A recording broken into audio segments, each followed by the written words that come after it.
This channel does not promote any violent, harmful, or illegal activities. All content provided by this channel is meant for an educational purpose only. নেপালের এই পরিস্থিতিতে মানে যেরকম জনরোষে নেপাল অস্থির হয়ে উঠেছে তার একটা প্রভাব কিন্তু পানি ট্যাঙ্কিতে ভারত নেপাল যে সীমান্ত রয়েছে সেই সীমান্তে এসে পড়েছে। সেখানে বাড়তি সতর্কতা জারি করা হয়েছে, কথার বলার অপেক্ষা রাখে না।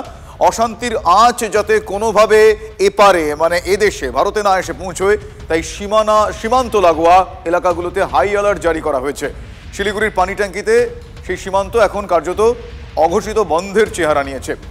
ষাট দিয়ে দাঁড়িয়ে রয়েছে ট্রাক। রাজ্যে নেপাল সীমান্ত পরিদর্শনে যাচ্ছেন রাজ্যপাল সিভি আনন্দ বোস। বিকেলে পানি ট্যাঙ্কি সীমান্তে যাবেন সিভি আনন্দ বোস। আমি আরও একবার পিসিআরকে বলবো সেই ছবিগুলো যদি দেখানো সম্ভব হয়। কিছুক্ষণ আগে আপনাদের দেখাচ্ছিলাম সেই ছবি। ষাট দিয়ে দাঁড়িয়ে রয়েছে ট্রাক। কিছু বক্তব্য আমাদের কাছে আছে, আপনাদের শোনাবো। সকাল 11:45 রাজ্যপাল যাবেন বলে এখনো পর্যন্ত খবর ছিল। দুপুর 3টে নাগাদ পানি ট্যাঙ্কি সীমান্ত এলাকা তিনি ঘুরে দেখবেন। নেপালে অশান্তি, পানি ট্যাঙ্কিতে ভারত বাংলাদেশ সীমান্তের ছবিটা আমরা আরও একবার দেখবো। তবে কিছু বক্তব্য আমাদের কাছে এসেছে, আমরা সেগুলো শোনাবো। পরিস্থিতি খুব খারাপ, মানে ভিতরে মারপিট চলছে, গুলিগালা, ঝামেলা, অশান্তি। আমাকে দাঁড় করে থুইছিল, 2 দিন লাগলো আসতে, গাড়ি খালি করে। নেপাল থেকে ফিরলেন? হ্যাঁ, নেপাল থেকে ফিরলাম, 2 দিন লাগলো আমার আসতে। রাস্তাঘাট ভাঙচুর, ওরা আগুন লেগেছে, গাড়ি সব দাঁড় করে রেখেছে, বলক করে রেখেছে। এরা যেতে পারছে না, কোনোখানে অনেক অশান্তি ঝামেলা চলছে। গাড়ি নিয়ে যাওয়া মানে অনেক মুশকিল, পরিস্থিতি খুবই খারাপ। কোনো নির্দিষ্ট কোনো মানে নাই যে কবে ছাড়বে বা কখন ঠিক হবে।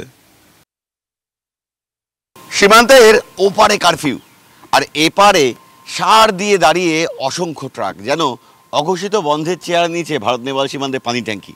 দাঁড়িয়ে আছি ভারত নেপাল সীমান্তে একদম পানি ট্যাঙ্কির ল্যান্ড কাস্টমসে। ঠিক আমার ডান পাশে এটা কিন্তু ল্যান্ড কাস্টমস। এই সময় এখান দিয়ে হাজার হাজার গাড়ি চলাচল করে দু দেশের মধ্যে। গত 2 দিন ধরে নেপাল জুড়ে জনতার যে বিদ্রোহ, সেই বিদ্রোহের জেরে কার্যত এই এলাকাতেও তার প্রভাব ইতিমধ্যেই পড়তে শুরু করেছে। ওপারে কারফিউ থাকায় রাস্তা বন্ধ, সাধারণ মানুষের চলাচল বন্ধ হয়ে গেছে। ভারতের তরফে এসএসবির যারা সীমান্তে প্রহরা দিচ্ছেন তারা বলে দিয়েছেন জরুরি প্রয়োজন ছাড়া নেপালে যাওয়ার মতো পরিস্থিতি এই মুহূর্তে নেই।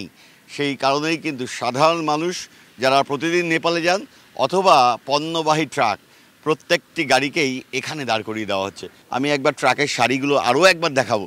প্রচুর ট্রাকের সারি, হাজার হাজার পণ্যবাহী ট্রাক কিন্তু এভাবেই রাস্তার দুধারে সার দিয়ে অপেক্ষায় কবে ফের স্বাভাবিক হতে পারে নেপাল। নেপালের এই যে জনতার বিদ্রোহ এবং সরকারের অবসান, সেই সরকারের অবসানের পর নতুন করে সরকার গঠন হলে বা নেপাল স্বাভাবিক ছন্দে ফিরলে তাহলেই আরও একবার সচল হতে পারে ভারত নেপাল সীমান্তের পানি ট্যাঙ্কি এলাকা। ভারত নেপাল সীমান্তে পানি ট্যাঙ্কি থেকে ক্যামেরা দীপায়নের সঙ্গে প্রসেনজিৎ, TV9 বাংলা। পড়শি দেশ নেপাল জ্বলছে, পরিস্থিতির ওপর কড়া নজর রেখেছেন মুখ্যমন্ত্রী। উত্তরকন্যা থেকে পরিস্থিতি পর্যালোচনায় মমতা বন্দ্যোপাধ্যায়। বন্ধ পানি ট্যাঙ্কি সীমান্ত দিয়ে যাতায়াত, প্রতিবেশী দেশে শান্তি বজায় থাকুক আবেদন করেছেন মুখ্যমন্ত্রী মমতা বন্দ্যোপাধ্যায়।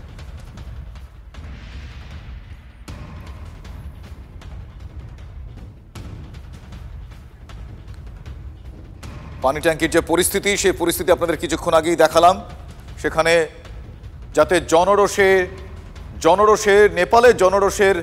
নেপালের জনরোষের প্রভাব যেন কোনোভাবে এখানে না আসে, সেই বিষয়ে যাবতীয় নজরদারি সেখানে চলছে। পানি ট্যাঙ্কিতে ভারত নেপাল সীমান্তের সতর্কতা জারি, অশান্তির আঁচ যাতে কোনোভাবেই এপারে এসে না পড়ে, তার জন্য সীমান্ত লাগোয়া এলাকাগুলোতে হাই অ্যালার্ট জারি করা হয়েছে। শিলিগুড়ির পানি ট্যাঙ্কির সীমান্তে এখনও কার্যত অঘোষিত বন্ধের চেহারা নিয়েছে। পানি ট্যাঙ্কির সীমান্তে সার দিয়ে ট্রাক দাঁড়িয়ে সেই ছবি আপনাদের দেখাচ্ছিলাম। আমার সহকর্মী সেখানে পৌঁছে গিয়েছিলেন, সেখানকার ছবি তুলে ধরেছেন, আপনাদের শোনাবো।